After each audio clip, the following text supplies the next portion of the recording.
And I don't know if you guys know this or not, but when we came here,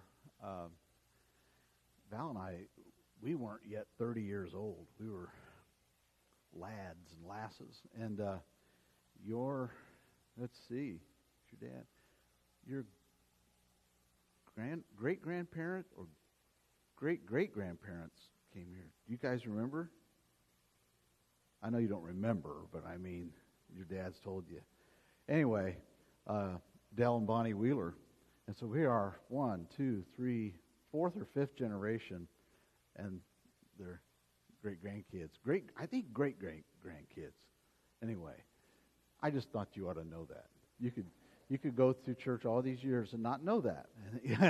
So there's a generational tradition here, and it's a good thing. So, okay, a couple things to share. This Friday night is game night here in the Fellowship Hall.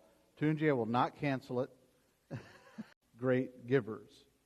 So when we're talking about generosity, we're talking about more than a principle. We're talking about more than a technique. We're talking about more than simply a math issue or a percentage. When we're talking about generosity, it goes over and above the discussion about tithing. And the reason that generosity is what he's pursuing here is because generosity describes the kind of people that we are.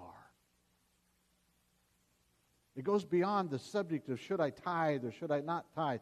He wants to talk about generosity because generosity describes the kind of people that we are.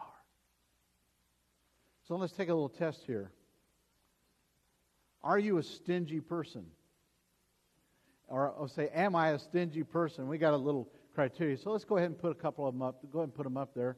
So do I look for reasons not to give? I know people like that. I'm not saying any of you are that way, but I do know for people who look for reasons not to give.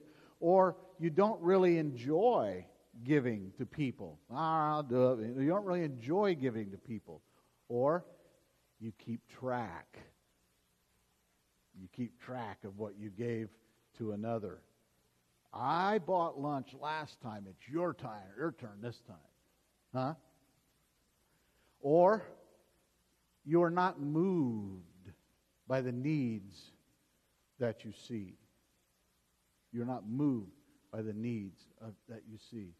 So, or you seldom give to anybody or to anything. I think that's it, right? All of them? I hope you're not. I'm not saying you are. But it's sometimes easy for us to assume we're more generous than we are, then we have to stop and do a little gut check and say, I need a little bit of work on that one. So let's talk about generosity. Because I want to keep it on the positive side and talk about generosity. And this passage of Scripture unveils some really important things about generosity. And the first thing I see taking place here is that one thing he tells us is that generosity is not based in convenience. It's not based in convenience. He's talking about the Philippian church and probably other churches in the area of Macedonia. And he says that their joy and their poverty welled up in generosity. What he's saying is their joy. Their joy, because you read the book of Philippians, it talks a lot about their joy. And one of the reasons that they were joyous people was because they were great givers.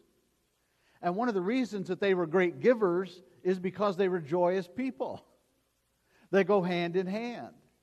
And he says that their joy welled up into great generosity for this great cause that he was collecting.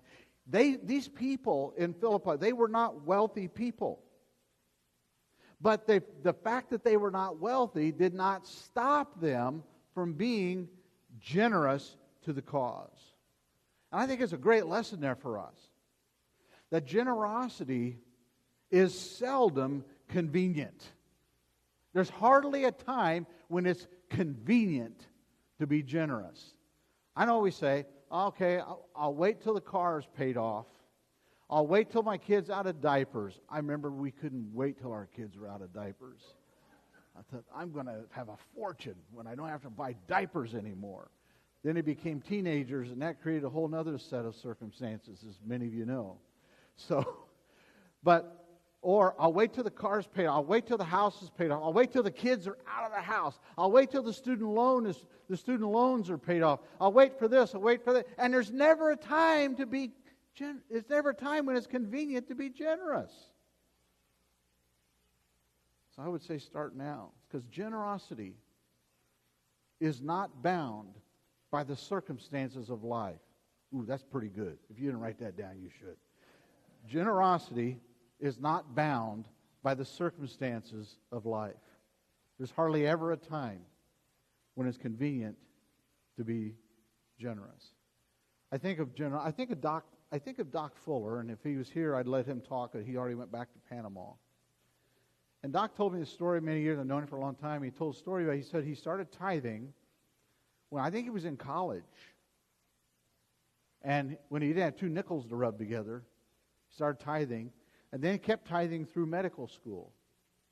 And then he became one of the most successful ear and throat ENT surgeons here in town. And all during his career as a medical doctor, he first of all gave to the Lord off the top at least 10% of what he took in. An amazing thing, now he's on the mission field and he doesn't have